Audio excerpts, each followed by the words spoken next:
আসসালামু আলাইকুম রহমতুল্লাহ।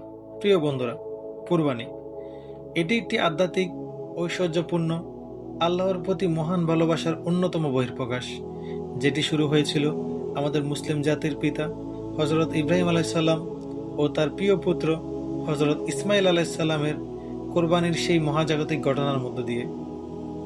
আমাদের মুসলিম জাতির পিতা হজরত ইব্রাহিম আলাইসাল্লাম একদিন আকাশের দিকে তাকিয়ে দোয়া করছিলেন।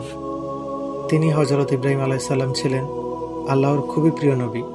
তিনি সবসময় আল্লাহর কথা মেনে চলতেন, কিন্তু তার অনেক বছর ধরে কোনো সন্তান ছিল না। তাই তিনি একদিন আল্লাহর কাছে দোয়া করলেন, হে আল্লাহ, আমাকে একটি নেক সন্তান দান করুন। আল্লাহ ওনার দোয়া কবুল করলেন। কিছুদিন পর জন্ম নিল ছোট্ট ইসমাইল আলাইসাল্লাম। ইব্রাহিম আলাইসাল্লাম তার ছেলেকে খুব ভালোবাসতেন। এক রাতে হজরত ইব্রাহিম আলাইসাল্লাম একটি আশ্চর্য স্বপ্ন দেখলেন। তিনি স্বপ্নে দেখলেন আল্লাহ তার কাছে তার সবচেয়ে প্রিয় জিনিসটি কোরবানি করতে বললেন। তিনি বুঝলেন তার সবচেয়ে প্রিয় জিনিস হলো তার ছেলে হজরত ইসমাইল আলাইসাল্লাম।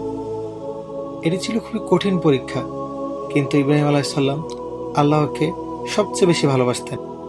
তিনি ইব্রাহিম আলাইসাল্লাম ছুটে গেলেন তার প্রিয় পুত্র ইসমাইল আলাইসাল্লামের কাছে এবং বললেন, হে আমার প্রিয় পুত্র, আমি স্বপ্নে দেখেছি আল্লাহ তোমাকে কোরবানি করতে বলেছেন, তুমি কি বলো? জবাবে হজরত ইসমাইল আলাইসাল্লাম বললেন, আব্বা, আল্লাহ যা আদেশ করেছেন আপনি তাই করুন। ইনশাআল্লাহ আপনি আমাকে ধৈর্যশীলদের মধ্যেই পাবেন। সুবাহান আল্লাহ। ছোট ইসমাইল আলাইসাল্লামও আল্লাহকে খুব ভালোবাসতেন। প্রিয় বন্ধুরা, তোমাদের কাছে একটি প্রশ্ন, আমরাও কি হজরত ইসমাইল আলাইসাল্লামের মতো আমাদের মহান আল্লাহ তাআলাকে ভালোবাসি? কমেন্টে জানাবে। অবশেষে এলো সেই মাহেন্দ্রক্ষণ।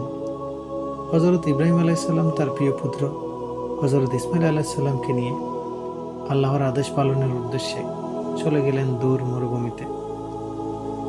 হজরত ইব্রাহিম আলাইসাল্লাম আল্লাহর আদেশ পালন করার জন্য প্রস্তুত হলেন। তিনি চোখ বেঁধে আল্লাহর নামে কুরবানি করতে গেলেন, কিন্তু ঠিক তখনই আল্লাহ এক অলৌকিক ঘটনা ঘটালেন। আল্লাহ ইসমাইল আলাইসাল্লামের বদলে জান্নাত থেকে একটি দুম্বা পাঠিয়ে দিলেন। ইসমাইল আলাইসাল্লাম নিরাপদে রইলেন, কারণ আল্লাহ শুধু দেখতে চেয়েছিলেন তারা আল্লাহকে কতটা ভালোবাসেন এবং তার আদেশ মানেন কিনা। সেই মহাজাগতিক ঘটনা থেকেই আমরা প্রতি বছর পালন করি ঈদুল আজহা বা কোরবানির ঈদ। কোরবানি আমাদের শেখায় আল্লাহর জন্য ত্যাগ করতে হয়, সত্য ও ভালো কাজ করতে হয় এবং সবসময় আল্লাহর আদেশ মানতে হয়। প্রিয় বন্ধুরা, এই গল্প থেকে আমরা কি শিখলাম?